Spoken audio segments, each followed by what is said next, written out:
I think the biggest mistake with respect to lower back pain is the assumption that many people have that they can work through it and that it will resolve itself on its own. There are indicators that can define lower back pain in either an acute capacity, which means it's something that happens in a flash and it's debilitating, or in a chronic capacity, which means that it's something that is nagging and continues to happen. If it's the latter, it's not going to get better. In fact, you disregarding the severity of that problem and not properly addressing it is going to lead to further disability in the future for you. So you're always in your best interest, particularly with the spine, to make sure that you identify, treat, and correct the problem at the moment it happens. I would say that's the case for the acute problem as well. And there are two ways I think that can best define how these conditions present themselves and then how they should be managed. And one is that you've moved in an incorrect manner and your back is sending you pain signals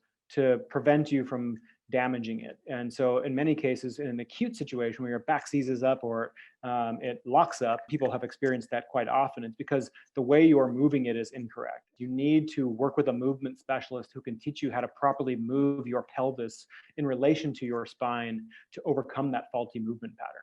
And in many cases, these faulty movement patterns are ingrained in our brain. And so they happen automatically and subconsciously. And so it takes intervention from a third party to teach you how to overcome that because you have this ingrained pattern in your head. The second thing is with chronic conditions, you can have something that is continuing to debilitate you over a period of time.